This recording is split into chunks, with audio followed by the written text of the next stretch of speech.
नमस्कार, मी सानिका आरपारमध्ये तुमचं स्वागत करते. आजकाल आपण अशा जमान्यात राहतो ना, की जिथे काय खायचंय पासून कोणाला डेट करायचंय हे सिंगल क्लिकवरती आपण ठरवत असतो. तर मग खरंच लग्नाची गरज आहे का? काय आहेत लग्नाचे सध्याचे ट्रेंड्स? काय आहेत मुला-मुलींच्या अपेक्षा? आणि का त्यांना लग्न हा प्रकारच खूप स्कॅरी वाटतो? या सगळ्या विषयांवरती आज बोलण्यासाठी माझ्याबरोबर जे एक्सपर्ट आहेत, जिथे लग्न जमते, अनुरूपचे डिरेक्टर तन्मय कानिटकर, तुझं खूप मनापासून स्वागत. थँक्यू. तन्मयला मी आधी जेव्हा त्याच्या मुलाखती घेतल्या आहेत, तेव्हा तो मला सोशल ॲक्टिव्हिस्ट म्हणून माहिती होता, की खासदारांची आणि नगरसेवकांची रिपोर्ट्स कार्ड वगैरे बनवणारा आणि परिवर्तनचा फाउंडर. पण ज्या गोष्टीमुळं लोकांच्या आयुष्यात खूप मोठं परिवर्तन घडतं, ते म्हणजे लग्न आणि ते तुम्ही जमवून देता. त्यामुळे सगळ्यात आधी मला तुला विचारायचंय, की याची नेमकी सुरुवात कशी झाली, की तू तुझ्या लग्नासाठी इतक्या मुली बघितल्यास, की घरचे म्हणाले, "चला आता बिझनेस सुरू करू का नेमकं काय?" How it all began? Actually अनुरूपची सुरुवात माझ्या आजीने केली बर. 47 वर्षांपूर्वी 1975 मध्ये. वाव. सो घरात होतंच हे आणि लहानपणापासून मी बघत होतो. जवळपास 20 वर्षापूर्वी सगळी अनुरूपची धुरा माझ्या आईने डॉक्टर गौरी कानिटकर यांनी खांद्यावरती घेतली. बर. त्यामुळे अगदी जवळून मी अनुरूपचं काम बघत होतो. माझा भाऊ, मोठा भाऊ, जो आज अनुरूपचं सगळं टेक्निकल काम बघतो. ओके. तर त्यांनी पहिली अनुरूपची वेबसाईट बनवून दिली होती. तो स्वतः सॉफ्टवेअर इंजिनियर आहे. पण 2001 मध्ये जेव्हा वेबसाईट असली पाहिजे किंवा या गोष्टी खूप कमी होत्या, त्याचा प्रसारही कमी होता, तेव्हा त्यांनी ती वेबसाईट बनवली होती आणि वा. अर्थातच त्याच्यात खूप आता अपग्रेडेशन झालेली आहेत. हम्म. त्यामुळे घरात ते सगळं मी बघत होतो आणि ओव्हरऑल मला असं लक्षात आलं की माणसांशी संबंधित सगळ्या गोष्टी मला खूप जास्त आवडतात. ओके. माणसांच्या आयुष्यावर परिणाम करणाऱ्या सगळ्या गोष्टी आवडतात आणि त्यात मला रस आहे. आणि अर्थातच तू म्हटलीस तसं लग्न ही इतकी मोठी गोष्ट असते सगळ्यांच्याच आयुष्यात. तर यात आपण पडलं पाहिजे. यात कामाला खूप सारा स्कोप आहे. ओके. मजा आहे आणि काम करताना वा. असं मला जाणवलं. त्यामुळे मी जवळपास गेली 8 वर्ष काम करतोय. वा, त्यामुळे मजा घेत घेत तो लोकांची लग्न जमवतोय आणि कम्पॅटेबिलिटी त्यांच्या टेस्ट घेतोय. सगळ्यात आधी आत्ताची जी जनरेशन आहे ती म्हणते, की तुम्ही ठरवू नका आमचं लग्नाचं वय काय ते, आम्हाला ठरवू दे. तर काय ऍक्च्युली पॅरामीटर्स आहेत? का मुलं इतकी घाबरतायत लग्नाला आणि त्यात अरेंज मॅरेज म्हणजे तर काहीतरी स्केरी असं लोकांच्या मनात आहे. तर काय सांगशील तू अशाना? हा कायमच विचारला जाणारा प्रश्न आहे की लग्नाचं योग्य वय काय. तर खरं सांगायचं तर योग्य हे खूप जास्त सब्जेक्टिव्ह आहे. म्हणजे आपण 100 वर्षापूर्वी पाहिलं तर 100 वर्षापूर्वी लग्नाचं वय काय ह्याच्यावरनं वाद चालले होते. 150 वर्षापूर्वी जेव्हा टिळक भांडत होते हो, त्यावेळी. हो. तर या गोष्टी खूप काळानुसार बदलत जाणाऱ्या आहेत आणि त्या समजूनच घेतल्या पाहिजेत.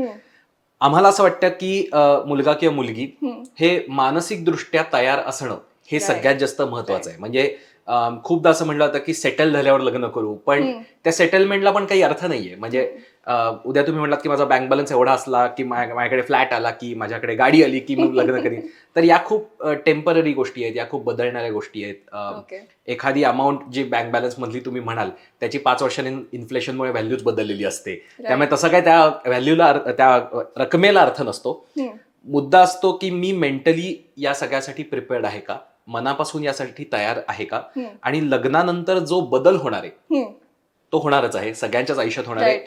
तर त्या बदलासाठी, त्या परिवर्तनासाठी मी तयार आहे का, मानसिकदृष्ट्या माझी त्याची तयारी झाली आहे का. ही तयारी कशी करायची? म्हणजे डर के आगे जीत है हे त्यांना कसं सांगायचं, की कशाची नेमकी भीती असते असं तुला वाटतं मुलांना लग्न करताना, मुला-मुलींना? मला असं वाटतं की सगळीच मुलं मुली अत्यंत इंडिपेंडंट आता आहेत. फायनान्शियली इंडिपेंडंट आहेत. ओव्हरऑल इमोशनली इंडिपेंडंट होत जात आहेत. नॅचरली असं होतं की एक स्वतःचा कम्फर्ट झोन तयार होतो आणि कोणताही बदल करायचा म्हणला की कम्फर्ट झोन ब्रेक होणार आहे. तर तो कम्फर्ट झोन ब्रेक करणं याची भीती नक्की वाटते. स्वाभाविक भीती आहे ती. म्हणजे त्यात काही असं नाहीये की ही चूकच आहे किंवा हे असताच कामा नाही असं होणार नाही. ती भीती असणारच आहे. पण तू म्हणलीस तसं की कोणताही बदल जर आपण करणार असो, अगदी जॉब बदलत असू किंवा एकाच ठिकाणी आपण कामाला असतो तिथला आपण डेस्क बदललं तरी कम्फर्ट झोन ब्रेक होतो. तर जेव्हा आपण असा विचार करतो, जॉब स्विच करताना विचार करतो, घर रिनोव्हेट करताना विचार करतो की हे चांगल्या गोष्टीसाठीच आहे, तेव्हा आपण तो कम्फर्ट झोन ब्रेक होणं सुद्धा ऍक्सेप्ट करतो, स्वीकारतो. तर तो अप्रोच बघणं गरजेचं आहे की माझ्या आयुष्यात लग्न या गोष्टीमुळे व्हॅल्यू ऍडिशन होतीये ना, आणि तो अप्रोच असेल तर मी कम्फर्ट झोन ब्रेक करायला तयार होतो. ओके. लग्नाची गरज खरंच आहे का? एकतर आता इतक्या बंबल असेल किंवा टिंडर आहे, इंस्टाग्राम आहे की वेअर पीपल लुक फॉर कोणी मिळतंय का? तर असं होतं का की जेव्हा कोणीच मिळत नाही तेव्हा they finally end up registering themselves on matrimonial site? काय ट्रेंड दिसून येतो की खूप निरीच्छेनं लोक रजिस्टर त्यांनी केलेलं असतं का? काय असतं नेमकं? How how it all goes?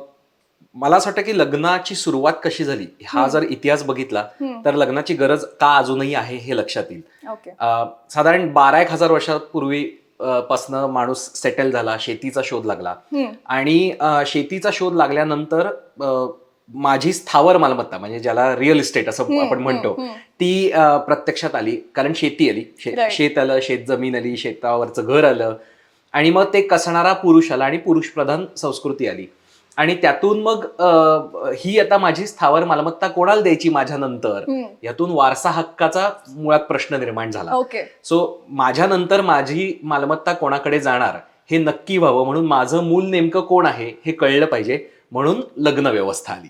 Okay. त्यामुळे याचा आणि अर्थातच नवीन जी पिढी जन्माला येणार आहे त्या पिढीचं संगोपन नीट व्हावं, एक त्याला सपोर्ट सिस्टीम निर्माण व्हावी म्हणून कुटुंब व्यवस्था त्याच्या निर्माण आजूबाजूला झाली आहे. निर्माण झाली, स्ट्रक्चर झालं त्याचं. तर हा जो मूळ मुद्दा आहे की जे 10-12 हजार वर्षापूर्वी सुरू झालं तो आजही आहे. म्हणजे नवीन पिढीला वाढवणं असेल, त्याच्यासाठी लागणारे सामाजिक व्यवस्था असेल, त्याचे कायदे असतील, नवीन पिढी एकतर जन्माला घालणं आणि अर्थातच वाढवणं, या दोन्ही गोष्टी त्याच्यामध्ये वारसा हक्काचा मुद्दा आहे. तर या सगळ्या गोष्टी आजही तशाच आहेत आणि त्या अर्थातच लग्न व्यवस्थेमध्ये त्याला आज तरी स्ट्रक्चर बघितलं तर सगळ्यात सिक्युअर आहे.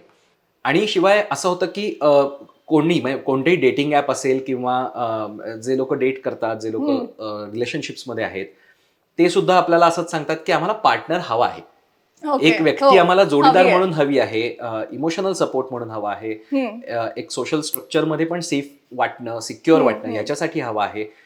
आणि आपल्याला हवं असतं, आपण माणूस हा अत्यंत सामाजिक प्राणी आहे, एकटा जगणारा माणूस हा प्राणीच नव्हे. तर आपल्याला आजूबाजूला माणसं लागतात, प्रेमाची माणसं लागतात, ज्यांच्याबरोबर आपण शेअर करू अशी माणसं लागतात. आणि लग्न व्यवस्थेमध्ये होतं असं की एकच व्यक्ती जोडली जाते असं होत नाही, अख्खं कुटुंब जोडलं जातं. त्यामुळे या व्यवस्थेमध्ये अनेक लोक तुमच्याशी जोडली जातात. तुमचा एक काय म्हणता येईल, तुमचं होरायझन विस्तारतं आणि त्यातून अनेकांशी जोडलं जाऊन तुमचं आयुष्य समृद्ध होण्याची संधी मिळते. आणि ती संधी तुम्हाला लग्न व्यवस्थेत आजही आहे. त्यामुळे आज तरी मला असं वाटत नाही की लग्न व्यवस्थेची गरज संपली का, असा जो एक थोडासा स्कॅन्डलस प्रश्न कायम विचारला जातो की पटकन तो कॅची वाटतो, ब्रेकिंग न्यूज सारखा वाटतो. पण मला तसं दिसत नाही की ह्याची खूप जास्त काय म्हणतात त्याला, लग्न व्यवस्था अगदी टाकाऊ झाली असं कोणी म्हणतं. बदल झालेला आहे त्याच्या प्रोसेसमध्ये. सो आजही जर आपण असं बघितलं तर लिव्ह इन बद्दलचा तर लोक बोलतात. तर मी अनेक लोकांशी बोलतो, अनेक मुलामुलींशी बोलतो आणि त्यातले बहुसंख्य म्हणजे 99.99% मुलं मुली मला असं सांगतात, अगदी लिव्ह इन मध्ये असणारे सुद्धा, की पुढे जाऊन मात्र आम्हाला लग्न करायचं. त्यामुळे प्रोसेस बदललेली आहे आणि ती बदलणारच, ती काळानुसार त्याच्यात बदल होत जातीलच. पण आज आम्ही डेट करतोय, आज आम्ही रिलेशनशिपमध्ये आहोत, आज आम्ही लिव्ह इन मध्ये आहोत, पण पुढे जाऊन आम्हाला त्या लिगल स्ट्रक्चरमध्ये, त्या सोशली ऍक्सेप्टेबल स्ट्रक्चरमध्ये यायचं आहे, आम्हाला लग्न करायचंय आणि आम्हाला आमचं कुटुंब असायला हवंय, असंच बहुतांश जण म्हणतात. वंडरफुल. अजून एक, आता तू एवढं सांगतोस तर जे कोणी ऐकणारे आहेत सिंगल लोक, ज्यांना लवकरच मिंगल व्हायचे आणि ज्यांचे प्रचंड प्रयत्न चालू आहेत, त्यांच्यासाठी प्रोफाईल कशी बनवायची मॅट्रिमोनियलची? अनेक लोकांना प्रश्न पडतो की अरे ते फॉर्म्स वगैरे जेव्हा भरावे लागतात मॅट्रिमोनियल साईट्सवरती की क्या लिखे अपने बारे में, काय लिहू असं लोकांना होतं. तर काय त्यांनी लिहावं त्याच्यामध्ये आणि कसा अप्रोच ठेवावा, किती क्लॅरिटी असावी, किती ट्रान्सपरन्सी असावी? सो याविषयी काय सांगशील, काही प्रो टिप्स? तुझ्या या प्रश्नावरती उत्तर देत असताना मी आधीच्या प्रश्नाला ते जोडून घेतो, जो डेटिंग रिलेटेड प्रश्न आहे. आपण कोणतंही डेटिंग ॲप बघितलं तर आपल्याला दिसतं की एक 4 ओळींचा बायो असतो आणि मग लेफ्ट स्वाईप, राईट स्वाईप एवढंच असतं. तर अर्थातच ते मला स्वतःला पर्सनली खूप जास्त शॅलो वाटतं, उथळ वाटतं. लग्न इतकी उथळ गोष्ट नाहीये, लग्न ही गंभीर गोष्ट आहे. गंभीर म्हणजे मी सिरियस प्रॉब्लेम, निगेटिव्ह अर्थी गंभीर नाही म्हणते. लग्न म्हणजे मी अशा डेप्थ असलेली गोष्ट आहे, सेन्सिटिव्ह गोष्ट आहे, या अर्थी गंभीर म्हणतोय. त्यामुळे त्याच्याकडे तितकं गांभीर्यानेच बघितलं गेलं पाहिजे. त्यामुळे अनुरूपचा जर आता आम्ही जो डिझाईन केलेला फॉर्म आहे तो जर बघितला तो अतिशय तपशीलवार आहे, म्हणजे अतिशय डिटेल्ड आहे. रादर अनेकांना असं वाटतं की अच्छा एवढं सगळं लिहायचं आहे का काय, तर त्याचं उत्तर आहे की हो, एवढं लिहायचं आहे आणि एवढे सगळे तपशील द्यायचे आहेत, कारण ही गोष्ट महत्वाची आहे, गंभीर आहे आणि त्याच्यात खूप सारे प्रश्न आहेत, त्याच्यात खूप सारी माहिती आहे आणि आम्ही तर म्हणतो की 100% ट्रान्सपरन्सी ठेवलीच गेली पाहिजे. हम्म, म्हणजे आपल्याला जे नातं निर्माण करायचं आहे, जे पुढची अनेक वर्ष आपलं असणार आहे, 30-40 वर्षाचं नातं आहे लग्न हे, हो. तर हे नातं निर्माण करत असताना त्याचा पाया हा खोटेपणावर आधारलेला असता कामा नये, डिसऑनेस्टीवरती आधारलेला असता कामा नये, लपवाछपवी असता कामा नये. त्यामुळे जितकी माहिती तुम्हाला देता येईल, जितकी ऑनेस्टली ओपनली माहिती देता येईल तेवढी दिली पाहिजे. ओके. अर्थातच याला दुसरी बाजू पण आहे, कारण माहिती दिली की समोरचे कसे परसिव्ह करतील हो. हाही प्रश्न असतो. त्यामुळे हेही सांगावंच लागतं की लगेच जजमेंटल होऊ नका, त्यातून काहीतरी पराचा कावळा करू नका.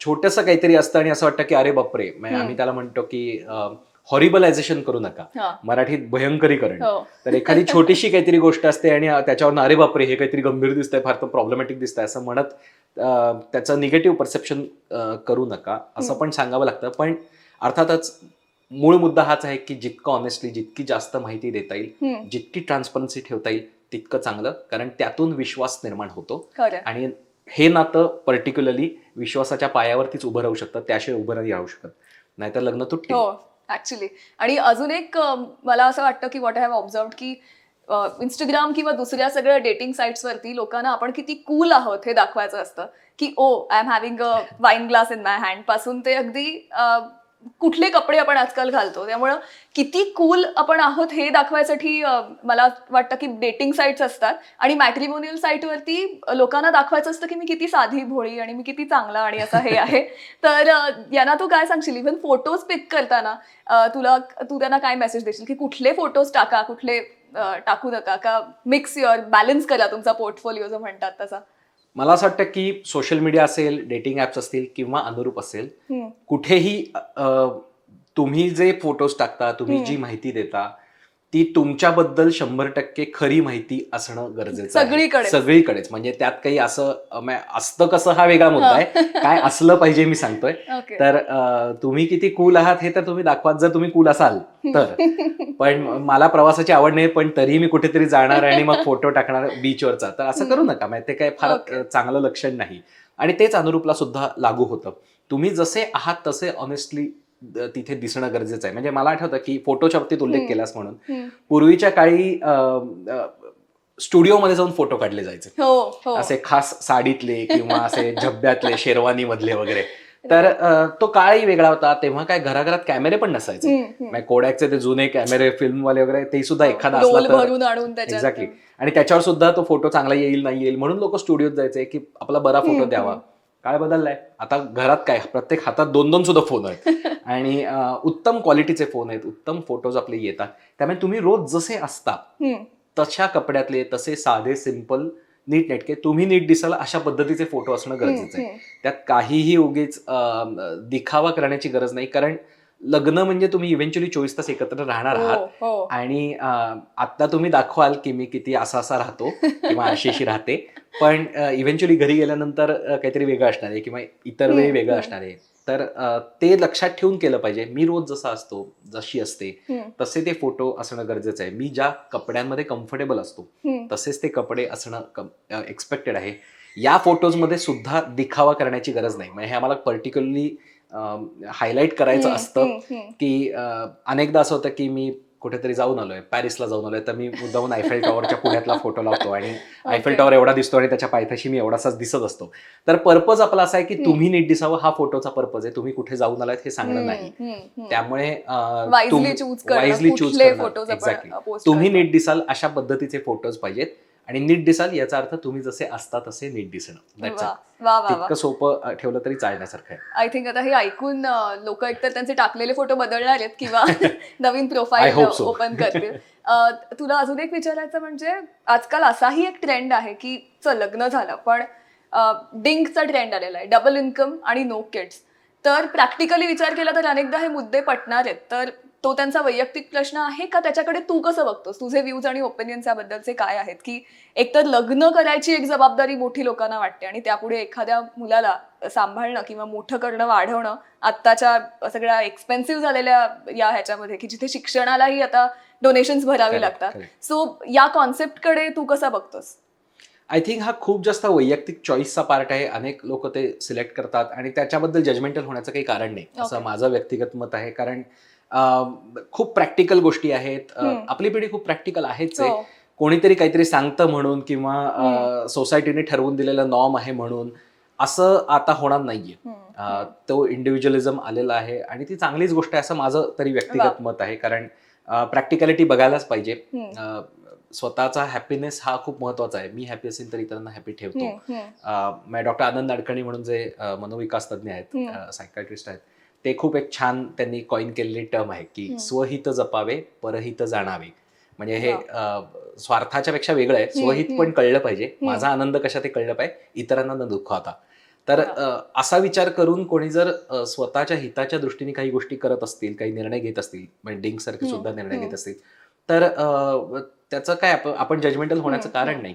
जसं मी काय जेवतो आहे हे कोणाच्या it's none of anybody's business, तसंच हे आहे की दोन अडल्ट व्यक्ती जे एकमेकांबरोबर राहत आहेत, जे एकमेकांबरोबर नात्यामध्ये आहेत, त्यांच्या फॅमिलीज एकत्र आहेत, त्या मिळून जो काही निर्णय घेत आहेत त्याच्यामध्ये इतर सोसायटीचं काही घेणं देणं असता कामा नये आणि त्यांचं स्वागत केलं पाहिजे. ते खुश आहेत, ते छान आहेत, ते समाधानी आहेत, ते आनंदी आहेत. तर त्याच्यात आक्षेप असण्यासारखं काहीच नाहीये. वा. अजून एक म्हणजे जे आपण मगाशी बोललो की अरेंज मॅरेजेस बद्दलची जी घबराहट असते ती कशी कमी करता येईल किंवा त्याचा अप्रोच कसा बदलता येईल. की माझे असे अनेक फ्रेंड्स आहेत जे मला माहिती आहेत, जे म्हणतात की काही झालं तरी अरेंज मॅरेज नाही करणार. तर कसं बघावं की अनेकदा असं होतं की तुम्ही अरेंज मॅरेजेसमध्ये व्यक्तीला भेटता आणि मग प्रेमात सुद्धा पडता, पण त्यासाठी तयार होणं, ते मेंटली प्रिपरेशन हे कसं करायचंय? कुठे कोचिंगचा क्लास आहे त्याचा, का लग्नासाठी कशी तयारी करायची? कोचिंग आम्हीच देतो, त्यामुळे अनुरूप हाच तो क्लास आहे. पण जोक सपाट, महत्वाचा मुद्दा अर्थातच हा आहे की असं वाटतं की लव्ह मॅरेज होईल तेव्हा सगळ्या गोष्टी खूप सोप्या असतील. पण आम्ही अनेकदा अनुरूपकडनं कपल्सच्या मुलाखती घेतो आणि त्यात अनेकदा आम्ही मुद्दामून, म्हणजे असं नाही की असं घडत गेलं, पण मुद्दामून लव्ह मॅरेज झालेल्यांच्या सुद्धा मुलाखती घेतलेल्या आहेत की त्यांच्या सहजीवनाबद्दल. तर मला असं वाटतं की हे खूप इंटरेस्टिंग एक्झाम्पल समोर येतं.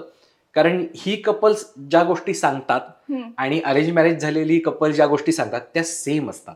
म्हणजे इतक्या सेम असतात की अच्छा, लग्न झाल्यावर कुठल्याही मार्गाने तुम्ही जा, त्याच गोष्टी आहेत, तेच खाचखळगे आहेत, त्याच पद्धतीने ते डील करायला लागणार आहे आणि त्याच पद्धतीने डील करायचं आहे. तोच समजूतदारपणा दाखवायचा आहे जो अरेंज मॅरेज पण मध्ये दाखवायचा आहे, लव्ह मॅरेज मध्ये पण दाखवायचा आहे. तर मार्ग वेगळे असले तरी शेवटी पुढची प्रोसेस सेमच असणार आहे. हा पहिला खूप महत्वाचा मुद्दा. आता येऊया तयारीकडे. तर मला असं वाटतं की आपण ना लव्ह मॅरेजचं गेल्या काही वर्षात, आणि बॉलिवूडचा तर खूप मोठा त्याच्यात हातभार आहे, त्याचं एक खूप रोझी पिक्चर क्रिएट करून ठेवलेलं आहे की लव्ह मॅरेजमध्ये असं असतं, so and they lived happily ever after. ते तर आपल्या सगळ्याच कथांमध्ये असतं, पण तसं नसतं किंवा असलंच पाहिजे असं समजून, किंवा तेवढंच फक्त तसं असतं असंही मानायची गरज नाही. वेगवेगळे मार्ग असू शकतात, वेगवेगळ्या शक्यता असू शकतात आणि तेही समजून घेणं मला वाटतं गरजेचं आहे. अरेंज मॅरेज असं म्हणल्यानंतर खूप ट्रॅडिशनल सेटअप आपल्या डोळ्यासमोर येतो. म्हणजे चहा पोह्यांचा कार्यक्रम, मग घरचे काहीतरी म्हणणार, मग या गोष्टी बघितल्या जाणार. काळ खूप बदललाय. म्हणजे आता मुलं मुली जेव्हा भेटतात तेव्हा एकतर पहिली भेट फार कमी वेळा, फार क्वचित पालकांसकट होते. मुलं मुली बाहेरच भेटतात, कॉफीला भेटतात. अशी कित्येक उदाहरणं आहेत की जेव्हा पहिली भेट जरी कॉफी शॉपमध्ये झाली तरी दुसरी भेट घेताना मुलं म्हणतात की टेकडीवर जायचं का, आपण टेकडीवर चालता चालता गप्पा मारू, कुठेतरी एकत्र वेगळ्या पद्धती, सो वेगळ्या सेटअपमध्ये गप्पा मारू, वेगळ्या पद्धतीने गप्पा मारू, इन्फॉर्मल सेटअपमध्ये गप्पा मारू. तर त्याच्यामुळे काय होतं की ओव्हरऑल मी असं म्हणेन की हे डेटिंग कल्चरचंच एक अलीकडची स्टेज आहे की जिथे तुम्ही एकमेकांना समजून घेण्यासाठी वेळ देता. त्यामुळे ट्रॅडिशनल अरेंज मॅरेजच्या चष्म्यातनं आजच्या अरेंज मॅरेजकडे बघता कामा नये. आता त्याची सिस्टीम खूप बदलली आहे, खूप अप्रोचेस बदललेले आहेत. 100% मुलं मुली एखादं प्रोफाईल कुठल्याही मॅट्रिमोनी साईटवरती बघितल्यानंतर सोशल मीडियावरही चेक करतात. त्यामुळे ओव्हरऑल तोही एक पर्स्पेक्टिव्ह दिसतो, इमिजिएट होतं. तर हे खूप जास्त बदललेलं रूप आहे अरेंज मॅरेजचं सुद्धा. ते समजून घेणं गरजेचं आहे. ते जर घेतलं तर त्याची भीती वाटणार नाही. कारण आतापर्यंत काय होतं की अरेंज मॅरेजचं एक चित्र जे डोळ्यासमोर आहे त्याची भीती वाटू शकते आपल्या सगळ्याच पिढीला, आणि ते स्वाभाविकही आहे. ती काय फार आवडणारी पद्धत नाहीच आहे. पण आता जी पद्धत आहे, आता ज्या पद्धतीने या गोष्टी होतात त्या बदलल्या आहेत, त्या ओपन आहेत, त्या लिबरल आहेत, खूप जास्त समजुतीने होणाऱ्या गोष्टी आहेत. त्यामुळे त्याची भीती बाळगायचं कारण नाही. आणि एकदा लग्न झालं की लव्ह मॅरेज असो किंवा अरेंज मॅरेज असो, हम्म. पुढचा मार्ग सेमच आहे. तर वा. आधीच त्याची भीती बाळगायचं कारण नाही. आजकाल असं म्हणतात की मुलींच्या सगळ्या ज्या डिमांड्स आहेत त्या वाढलेल्या आहेत, पण आजकी नारी सप्पे भारी सगळ्याच बाबतीत झालेली आहे. तर जिथे जसं तू मगाशी सांगितलंस की इंडिव्हिज्युअली आजकाल दोघंही वाढलेले असतात, वयाची 27-28 वर्ष ही वेगळ्या पद्धतीनं जगलेले असतात, काही व्ह्यूज ओपिनियन्स अत्यंत स्टबन झालेले असतात, आणि मग मुलींना माझी स्पेस तुझी स्पेस यामध्ये सगळं जगलिंग करता करता अनेकदा म्हणजे एखादी मुलगी घरामध्ये शॉर्ट्स घालत असेल आणि तिला लग्नानंतर अचानक घरामध्ये लेगिन्स आणि कुर्ता घालायला सांगितलं तर तिच्यासाठी ती खरंच खूप मोठी ऍडजस्टमेंट असते. सो सगळ्यांनी जमवून कसं घ्यायचं, ही ऍडजस्टमेंट कुठे शिकायची, कशी करायची? डिमांड्स वाढल्यात हे मुलींच्या वाढल्यात असं तू एक उल्लेख केलास, हो. मुलांच्याही वाढल्यात. ठीक आहे. ये सो हे Equal आहे, काही जेंडर स्पेसिफिक नाहीये. नाहीये. वाढल्यात म्हणण्यापेक्षा मी असं म्हणेन त्या रिजिड झाल्यात. वाढणं हा परत एक क्वांटिटेटिव्ह गोष्ट Okay. आहे. मी असं म्हणेन की त्याबाबत रिजिडिटी आली, एक लवचिकता गेली आहे त्यातली, की चालू शकेल ना, हरकत नाही. हा अप्रोच थोडासा कमी झालाय. आणि याचं रिझन मी म्हणलं तसं की माझा कम्फर्ट झोन किती ब्रेक होणार आहे याच्याबद्दल मला शंका वाटली, की मग तो मुद्दा सगळा मोठा होत जातो. मी एक उदाहरण देतो. हे पर्टिक्युलरली मुलीचं उदाहरण जरी असलं तरी अशी अनेक मुलांची सुद्धा उदाहरणं आहेत, त्यामुळे हे जेंडर स्पेसिफिक नाहीये. सो हा एक डिस्क्लेमर देऊनच मी हे उदाहरण देतो. हे मी माझ्या एका लेखात पण लिहिलं होतं उदाहरण. एक मुलगी आली होती भेटायला आणि ती नगर रोडला जॉब करायची पुण्यात. आणि ती आली आणि म्हणली की माझ्या काही फारशा अपेक्षा नाहीयेत. हे वाक्य साधारण प्रत्येक मुलगा मुलगी म्हणतात आणि मग पुढे खूप साऱ्या अपेक्षांची जंतरी सांगतात. तर माझ्या काही फार अपेक्षा नाहीये, फक्त माझी अपेक्षा अशी आहे की मी राहते कल्याणी नगरला, नगर रोडला, तिथून 1 किलोमीटरच्या किंवा 10 मिनिटाच्या डिस्टन्स मध्ये राहणारा मुलगा मला हवाय. सो माझा जॉब तिथे नगर रोडलाच आहे, मी राहते तिथेच, तर मला कम्युट टाइम, माझा प्रवासाचा वेळ काही वाढलेला नकोय. तर कल्याणी नगर, कोरेगाव पार्क किंवा या भागातच राहणारी व्यक्ती मला हवी आहे पार्टनर म्हणून, बाकी काही माझ्या अपेक्षा नाहीये. तर मी म्हटलं की ठीक आहे, आपण शोधू तुझ्यासाठी पार्टनर, अगदी तुला हवा तसा त्याच परिघात राहणारा आणि तिथेच त्याच एरियामध्ये राहणारा असा मुलगा शोधू. फक्त माझी एक जेन्युइन शंका आहे, तर त्याचं उत्तर तू दे. आणि मग मी तिला विचारलं की आपण मुलगा शोधला, तुझं लग्न झालं, तुझा कम्युट टाइम जो आता पीक आवर्सला सुद्धा 10 मिनिटं असतो, ऑफिस टू घर, घर टू ऑफिस, तर हे सगळं झालं, हे तसंच्या तसं राहिलं, पण वर्षभरातच तुझ्या कंपनीने तुमचं हेडक्वार्टर्स नगर रोडवरनं हिंजवडीला शिफ्ट केलं. तर आता तू कंपनी बदलणार, घर बदलणार का नवरा? तर त्यावर तिचं उत्तर होतं, अरे याचा तर विचारच केला नव्हता. तर आम्हाला असं वाटतं की आपल्या अपेक्षांचं रॅशनलायझेशन करणं खूप जास्त गरजेचं आहे, की माझी कोणतीही अपेक्षा असेल तर ती का बरं आहे, त्याच्या मागचं नेमकं रिझनिंग काय आहे, त्याच्या मागचा रॅशनल काय, म्हणजे विवेकनिष्ठ विचार काय आहे, हे मला खरंच अशी गोष्ट आहे का की ही मी चालूच शकत नाही, कम व्हॉट मे, मी याच्याबद्दल चालवूनच घेऊ शकत नाही. आणि ते काय म्हणतात त्याला, ती रिजिडिटी येण्याचं एक अजून एक रिझन असं आहे, पुन्हा एकदा मी सांगतो की अरेंज मॅरेज आणि लव्ह मॅरेजची अननेसेसरीली कंपॅरिझन केली जाते. मला असं वाटतं की त्या कंपॅरिझनमध्ये असं होतं की लव्ह मॅरेज असतं तर मी घेतलं असतं चालवून, पण आता का चालवून घेऊ. तर असा एक ॲटिट्यूड कुठेतरी सेट होतो. तर खरं तर लग्न करायचंय, नातं निर्माण करायचंय, इथे चालवून घेणं हा मुद्दाच नाहीये. इथे आपल्याला मला पर्सनली कॉम्प्रोमाइज हा शब्द आवडत नाही, मला तडजोड हा शब्द आवडत नाही, तो विषयच नाहीये. तडजोड किंवा कॉम्प्रोमाइज आपण तेव्हा म्हणतो की जेव्हा नाईलाजच असतो. आम्ही म्हणतो की आपल्याला जे बदल होणार आहेत, जी व्यक्ती आपल्या आयुष्यात येणार आहे ती ऍक्सेप्ट करायची, ती स्वीकारणं आलं की मग त्याच्या भोवती असणाऱ्या सगळ्या गोष्टी स्वीकारल्या जातात. त्यात तडजोड म्हणजे जेव्हा आपल्याला संधी मिळेल तेव्हा यातनं बाहेर पडू, ती तडजोड असते. पण आपल्याला ऍक्सेप्ट केलं की आपण नातं निर्माण करतो, विश्वास निर्माण करतो, एकमेकांसाठी काही गोष्टी करतो, तर त्या कोणत्याही नात्यामध्ये असणार आहेत, लव्ह मॅरेज असो किंवा अरेंज मॅरेज असो, आणि त्याला काही तुम्हाला ऑप्शन नाहीये, त्यातनं सुटका नाहीये. ते नातं कोणतेही, अगदी मैत्रीमध्ये सुद्धा आपण हे करतो, म्हणजे असं थोडीच आहे की हे फक्त लग्नाच्या किंवा प्रेमाच्या नात्यामध्ये असतं, ते कोणत्याही नात्यामध्ये आपल्याला करायला लागतं आणि तो धागा सगळीकडे सारखा आहे.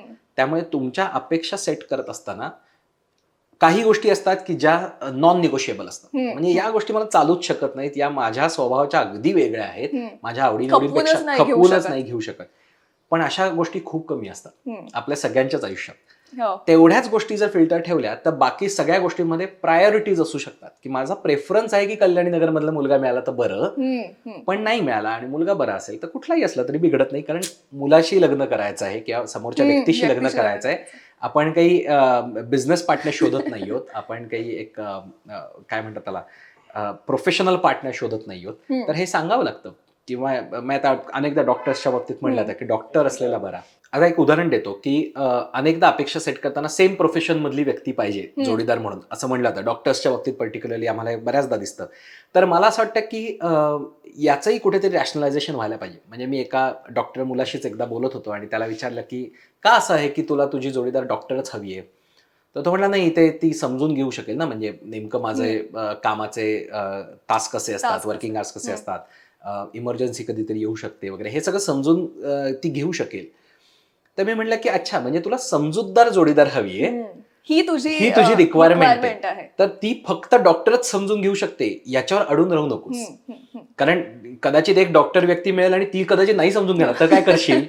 तर हा खूप काय म्हणता येईल, एक वेगळ्याच ठिकाणी अपेक्षा सेट करण्याचा प्रॉब्लेम असतो. तर ते आपल्याला स्वतःला प्रश्न विचारत मी असं म्हणतो की रॅशनलायझेशन करावं लागतं, की मला यातनं नेमकं काय अचीव्ह करायचं आहे. मी जेव्हा ही अपेक्षा सेट करतो किंवा करते तेव्हा त्यातून मला काय म्हणायचं आहे.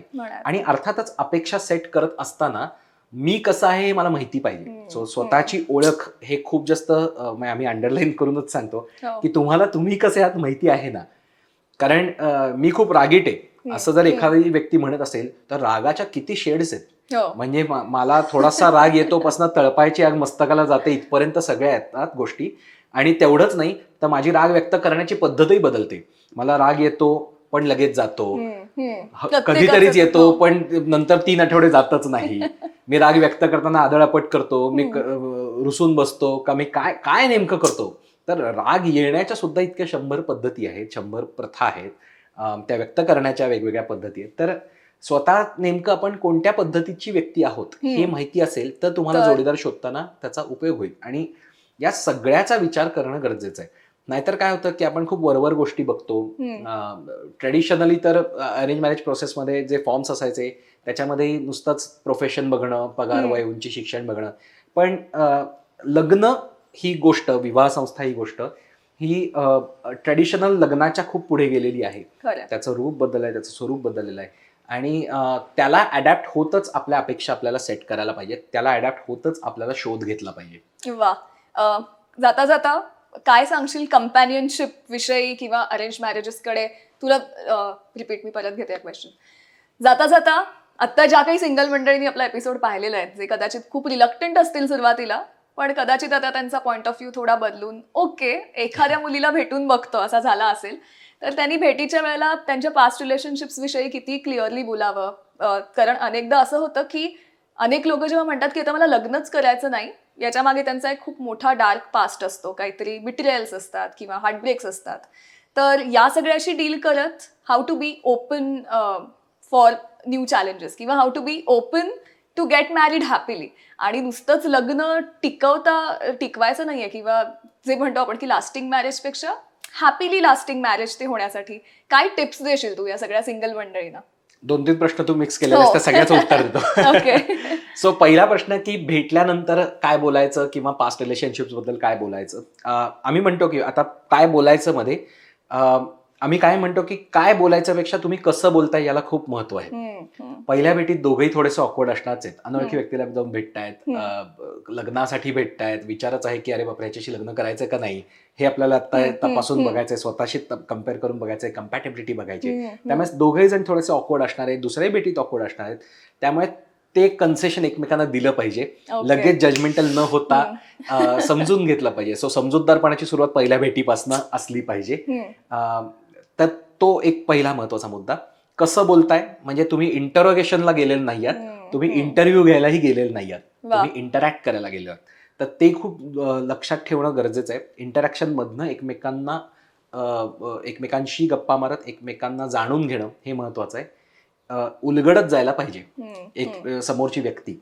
तर तशा गप्पा त्या व्हायला पाहिजे. त्या इंटरव्ह्यू मध्ये होणार नाहीत, इंटरोगेशन मध्येही होणार नाही. कारण इंटरोगेशन मध्ये समोरचा माणूस बॅकफुटवरती जाणार आहे, इंटरव्ह्यू मध्ये इम्प्रेस करायला जाणार आहे. तर या दोन्ही गोष्टी आपल्याला नको आहेत, आपल्याला गप्पा व्हायला हव्यात. त्यामुळे ते पहिल्या भेटीत गरजेचं आहे. दुसरा मुद्दा तू म्हणलीस पास्ट रिलेशनशिप्स बद्दलचा. पुन्हा एकदा आपण आधी पण याच्याबद्दल बोललोय, honesty is the best policy. जितकं ऑनेस्ट राहाल, जितकं ट्रान्सपरंट राहाल, जितकं ओपन राहाल, तितकं चांगलं. आपली पिढी हे ऍक्सेप्ट करते की पास्ट रिलेशनशिप्स होती आणि हार्टब्रेक्स असतील, ऍक्सेप्ट करण्यासारख्या गोष्टी आहेत. यात कोणीही त्याचं अवडंबर माजवत नाही. फार रेअरली मला अशा कोणी व्यक्ती भेटलेल्या आहेत की ज्यांना याच्याबद्दल प्रॉब्लेम असतो. प्रॉब्लेम कुठे असतो किंवा काय समोरच्या व्यक्तीला जाणून घ्यायचं असतं ते समजून घेणं गरजेचं आहे. म्हणजे त्या व्यक्तीच्या शूजमध्ये जाऊन विचार करणं. तर त्या व्यक्तीला एवढंच जाणून घ्यायचं असतं की त्याचं बॅगेज तुम्ही अजून कॅरी नाही करत आहात त्या पास्ट रिलेशनशिपचं. मग ते ब्रेकअपचं असेल किंवा प्रत्येक वेळी तुम्ही कम्पेअर तर नाही ना करणार नवीन रिलेशनशिप जुन्या रिलेशनशिप बरोबर, तुमच्या जुन्या बॉयफ्रेंड बरोबर, जुन्या गर्लफ्रेंड बरोबर. हे तुम्हाला समजून घ्यायचं असतं. माझ्या दृष्टीने तो चॅप्टर बंद झालाय ना, हे मी समोरच्या व्यक्तीला जर कन्व्हे करू शकलो तर मी पास्ट रिलेशनशिप बद्दल बोलणं अगदीच एक्सपेक्टेड आहे. तसंच बोललं पाहिजे. जर तर मुद्दाच नाही, खरं तर हे बोलायलाच हवं. पण कसं बोलायचंय तर मला हे सांगायचंय की आता बॅगेज नाहीये, आणि जर बॅगेज असेल, जर अजूनही त्याचा एक परिणाम तुमच्या आत्ताच्या निर्णयांवरती होणार असेल, तर मी असं म्हणेन की जोडीदार शोधण्याची प्रोसेस थोडी डिले करा, काही प्रॉब्लेम नाही. पण त्याचं बॅगेज घेऊन तुम्हाला पुढे जाता येणार नाही. तुम्हाला पण त्याचा फायदा नाही आणि समोरच्या व्यक्तीचंही नुकसान होण्याची शक्यता आहे. तर या दोन्ही गोष्टी अवॉइड करता येऊ शकतात. यासाठी आपले अतिशय तज्ज्ञ काउन्सिलर्स अनुरूपमध्ये आहेत, आपण ते सजेस्ट करतो. प्रॉब्लेम असला तर काउन्सिलरकडे जायचं, हा एक गैरसमज आहे असं मी म्हणतो. प्रॉब्लेम येऊ नये म्हणून काउन्सिलरकडे जायचं असतं. तर ते गायडन्स सेशन्स आपण ठेवले आहेत, काउन्सिलर्स आहेत, अतिशय तज्ज्ञ आहेत, तर सायकोलॉजिस्ट आहेत प्रॉपर. त्यामुळे त्याचा खूप फायदा होतो आणि खूप जास्त क्लॅरिटी येते अपेक्षा ठरवण्यापासून ते या अशा सगळ्या गोष्टी डील कशा करायच्या इथपर्यंत. सो टिप्सच्या बाबतीत मी असं म्हणेन की सगळ्यात पहिली महत्वाची गोष्ट, तुम्ही स्वतः लग्नासाठी रेडी आहात का हे स्वतःला विचारा आणि तरच कोणत्याही मॅट्रिमोनी साईटवरती रजिस्टर करा. अनुरूपच नाही, पण या प्रोसेसमध्ये सुरुवात करत असताना तुम्ही स्वतः मेंटली प्रिपेअर्ड असलं पाहिजे. प्रिपेअर्ड म्हणण्यापेक्षा रेडी असलं पाहिजे. मनाने मी तयार असलं पाहिजे की मला यात पडायचं आहे, मला अनुरूप जोडीदार शोधायचा आहे आणि मला पुढे जाऊन लग्न करायचं आहे. ही मनाची तयारी खूप महत्वाची आहे. त्याशिवाय याच्यात पडू नका. खूपदा असं होतं की मी अर्धवट तयार असताना सुद्धा ते रजिस्टर करतो, मग प्रोसेसही पुढे जात नाही. समोरचेही तुम्हाला कॉन्टॅक्ट करत राहतात, तुम्ही त्यांना रिस्पॉन्ड करत नाही. ओव्हरऑल निगेटिव्हिटी वाढते. त्यामुळे या प्रोसेसमधली एकूणच सगळ्यांची निगेटिव्हिटी जर कमी करायची असेल तर तुम्ही मनापासून याच्यात असणं गरजेचं आहे. आणि एकदा यात पडलात की मग हातपाय मारायचे. त्यामुळे मग असं नाही करायचं की मी भेटतच नाहीये, मी टाळाटाळ करतेय किंवा करतोय, असं नाही करायचं. जितक्या जास्त लोकांना भेटाल तितकं बेटर. तर कारण भेटल्याशिवाय तुम्हाला गोष्टी कळणार नाहीयेत. कोणतीच व्यक्ती प्रोफाईलशी लग्न करणार नाहीयेत, व्यक्तीशी लग्न करणार आहात तुम्ही सगळेच जण. त्यामुळे प्रोफाईलवरनं तुम्हाला अंदाज येणार आहे. प्रोफाईलवरनं तुम्हाला हे बघता येणार आहे की आपले नॉन निगोशिएबल गोष्टी त्यात काही नाही आहेत ना. आणि त्याच्या पुढे जात असताना तुम्हाला माणसाला भेटायचं आहे, माणूस समजून घ्यायचा आहे, व्यक्तीला जाणून घ्यायचं आहे. त्यामुळे पुढे जाऊन भेटणं हे खूप जास्त गरजेचं आहे. फोटोवरनं जज करू नका, कारण फोटो चांगले येणं हे एक वेगळंच वेगळंच विश्व आहे ते पूर्णपणे. फोटोजेनिक असणं, फोटोशॉप स्किल्स असणं, कॅमेरा चांगला असणं, असे खूप गोष्टी आहेत त्याच्यामध्ये. तर आणि तो काय फार मोठा मुद्दा नाहीये जेव्हा आपण लग्नाचा विचार करतो तेव्हा. जाड असलेली व्यक्ती बारीक होते, बारीक असलेली व्यक्ती जाड होते. आज केस आहेत, उद्या टक्कल पडलेलं असू शकतं, पुढे असलेले दात मागे सारता येतात आजकाल, नसलेले केस आजकाल लावता येतात, चष्मा तर जातोच. पूर्वीच्या फॉर्म्स मध्ये असायचा चष्मा आहे किंवा नाही हा प्रश्न, तो आपण काढून टाकला अर्थातच. काय त्याचा संबंध आहे खरं तर, कारण आज मला चष्मा आहे तर मला ऍक्च्युली उद्या लागलेला असू शकतो चष्मा. तर ही काय अशी फार मोठी गोष्ट नाही. तर या सगळ्या गोष्टीला किती वेटेज द्यायचं याचा रॅशनली विचार करणं गरजेचं आहे. ते रॅशनलायझेशन खूप महत्वाचं आहे. आणि ते सगळं तेव्हाच येईल जेव्हा माझा रेडीनेस असेल. तो माझा मॅरिटल रेडीनेस खूप महत्वाचा आहे. तो नसेल तर काय होतं, तर एक तर टाळाटाळ होते, हा एक मुद्दा. दुसरा प्रॉब्लेम असा निर्माण होतो की मला समोरचं प्रोफाईल आवडलेलं असतं, सगळं ओके वाटत असतं, आई बाबा पण खुश असतात की अरे चांगला मुलगा आहे किंवा चांगली मुलगी आहे, आता काय फायनल डिसिजन. 4, 5, 6 भेटी झालेल्या असतात, भरपूर चॅट झालेले असतात, व्हिडिओ कॉल्स झालेले असतात, पण त्याने निर्णय घेता येत नाही. किंवा निर्णय घेताना असं वाटतं की नाही, पण ते अजून क्लिक होत नाहीये. तर त्या क्लिकचा संबंध थेट तुमच्या रेडीनेसशी आहे. कारण जेव्हा तुम्ही तुमचे अपेक्षा नीट ठेवलेले आहेत, अपेक्षांचं रॅशनलायझेशन झालेलं आहे, त्या अपेक्षांमध्ये बसणारी व्यक्ती समोर येते, चांगल्या गप्पा होत आहेत, आम्ही चांगले मित्र होऊ असंही वाटत असतं, पण पुढे निर्णय घेता येत नाही कारण पूर्ण मनाची तयारी झालेली नसते. तर अनुरूपपणे आम्ही एक मॅरिटल रेडीनेस टेस्ट सुद्धा घेतो. बर सो ती सायकोमेट्रिक टेस्ट आहे, प्रॉपर टेस्ट आहे. छान MCQs क्वेश्चन्स असतात आणि त्यातून खूप साऱ्या गोष्टी Clear बाहेर होतात. येतात. त्याच्याबरोबर काउन्सिलिंग होतं. सो तुम्हाला जर अशी शंका असेल की मला माहित नाही मी रेडी आहे का नाही, तर ती टेस्टही तुम्हाला घेता येऊ शकते. वा तर असा सर्वांगीण विचार करूनच यात पडा. तेच महत्वाचं आहे. कारण अनुरूप जोडीदार शोधायचा म्हणजे काहीतरी म्हणजे ते वेबसाईट जरी आपली असली, ऍप जरी असलं तरी ते Amazon नाहीये, फ्लिपकार्ट नाहीये. आपण माणूस शोधतो Right. आणि माणसांना भावना असतात, जाणीव असतात आणि त्या दोघांच्याही आहेत. त्या दोघांच्याही समजून घेऊनच यात पुढे गेलं पाहिजे. लेफ्ट स्वाईप राईट स्वाईपच्या खूप पलीकडे आपल्याला जायचं आहे आणि Wow. ते समजूनच आपल्याला अनुरूप जोडीदार मिळू शकतो. वंडरफुल. लोकांच्या मनात लग्नाविषयीच्या ज्या कॉन्सेप्ट असतात त्या आधीपासून ठरलेल्या असतात, की जसं की मुलींचं असतं की मनीष मल्होत्रा का लेहंगा पहनना है किंवा सभ्यासाची कुणाचं तरी वेडिंग बघून असं करायचंय, ह्या लोकेशनला करायचंय. म्हणजे मुलगा मिळालेला नसतो पण प्लॅनिंग सॉलिड असतं दोन्ही मुलांच्या बाबतीत. तर यांना तू काय सांगशील की काय प्लॅनिंग नेमकं असणं गरजेचं आहे? मला असं वाटतं की लग्न असं म्हणल्यानंतर आपण लग्न सोहळ्याविषयी खूप जास्त बोलतो. वेडिंग बद्दल खूप जास्त विचार करतो. मग कुठे माझं लग्न होणार, लॉन्स असणार का, हॉल असणार, बँक्वेट हॉल असणार का, काय असणार, फूड आयटम्स काय असणार. म्हणजे मला तर कित्येक जण सांगतात की आमचं ठरलंय की रसमलाई असणार आहे. तर मला असं वाटतं की अच्छा हो ठीक आहे, हरकत नाही. पण तुम्ही वेडिंग बद्दल जितका विचार करता त्याच्या खरं तर 10 विचार मॅरेज बद्दल करणं गरजेचं आहे. त्यामुळे लग्न सोहळ्याचा विचार म्हणजे हनीमून कुठे करणार वगैरे सगळ्या गोष्टी तुमच्या झालेल्या आहेत विचार करून. तर तितकाच विचार मला लग्न आणि माझं मॅरिटल लाईफ याच्याबद्दल करणं गरजेचं आहे. जितका रिसर्च वेडिंग बद्दल केला जातो, लेहंगा कसा असला पाहिजे, ड्रेस काय असला पाहिजे, हनीमून डेस्टिनेशन्स काय आहेत, हा सगळा रिसर्च जितका केला जातो त्याच्यापेक्षा कितीतरी जास्त रिसर्च आणि अभ्यास, स्वतःची तयारी हे मॅरेज आणि मॅरिटल लाईफसाठी केली पाहिजे. त्यामुळे वेडिंग आणि मॅरेज मधला फरक लक्षात घ्या आणि मॅरेजच्या तयारीवर जास्त भर द्या. वेडिंगची तयारी होत राहील, त्याच्यासाठी वेडिंग प्लॅनर सुद्धा आहेत, तर ते तुम्हाला भरपूर सारी मदत करतील. पण मॅरेजची तयारी तुमची तुम्हाला जास्त करायची. तुम्हाला फार तर आधार कोणीतरी देऊ शकतं, थोडे सल्ले देऊ शकतं, टिप्स देऊ शकतात अनुरूपची लोक. पण मॅरेजची तयारी तुमची तुम्हालाच मेनली करायची आहे. त्यामुळे त्याच्यावर भर द्या, त्यावर फोकस करा. सो आत्ताच त्यांनी जसं सांगितलं, टू सम अप, तुमची क्लॅरिटी असणं, तुम्ही स्वतःला आधी ओळखणं, मग तुमच्या अपेक्षा रॅशनल सेट करणं आणि आयुष्याविषयी ही काहीतरी आवाजवी स्वप्न ठेवून त्या माणसाला न भेटता समजून उमजून आपणही आपली तयारी का थोडी ऍडजस्टमेंटची याचा आधी विचार करून तेव्हा बराच होमवर्क आधी लग्नाचा करणं स्वतःवरती गरजेचं आहे. And then you can get into this. आणि मग काय पॅ पॅ पॅ पॅ सो शहनाई घेऊन नातेवाईक मंडळी तर वाटच बघत असतात लग्न मिशन सक्सेसफुल करण्यासाठी. पण तुझ्या आणि तुमच्या सगळ्या अनुरूपच्या टीममुळे अनेकांची अशी लग्न सक्सेसफुल झालेली आहेत. आणि अनेकदा मी असंही पाहिलंय की अरेंज मॅरेजेस मध्ये ते भेटतात and then we fell in love with each other आणि now we are getting married. So arranged आणि लव्ह अशाही इथे केमिस्ट्री जुळून येतात. सो फिल्मी फक्त गोष्टीवरती भाळण्यापेक्षा आयुष्यभराचं सांभाळणं हे खूप महत्वाचं आहे. त्यामुळे ते समजून घेणं महत्वाचं आहे. तन्मय, खूप मस्त गप्पा झाल्या आपल्या. तुला कसं वाटलं आरपार मध्ये येऊन आणि आमच्याशी गप्पा मारत? मस्त वाटलं आणि अशा आरपार गप्पा लग्नाबद्दल मारत राहायला पाहिजे, हो. त्याबद्दल बोलत राहायला पाहिजे. त्यामुळे आय एम ग्लॅड तुम्ही मला इथे इन्व्हाइट केलं आणि थँक्यू. सो आता तुमचे जे काही लग्नाचे डिसिजन्स असतील, एकतर आर नाहीतर पार. आय विश तुम्हाला सगळ्यांना ऑल द बेस्ट. आणि अर्थात असे वेगळे विषय, दिलखुलास गप्पा या सगळ्यासाठी स्टे ट्यून टू आर पार. लाईक, शेअर आणि सबस्क्राईब करायला विसरू नका. जे जे सिंगल मंडळी आहेत लग्नाला घाबरणारे, त्यांनी हा व्हिडिओ नक्कीच पाहिला पाहिजे. तर तुम्ही त्यांच्या लग्नात जाऊन मनसोक्त जेवू शकता आणि त्यांच्या लग्नामध्ये नाचू शकता. तेव्हा त्यांच्याबरोबर हा व्हिडिओ नक्की शेअर करा. थँक्यू.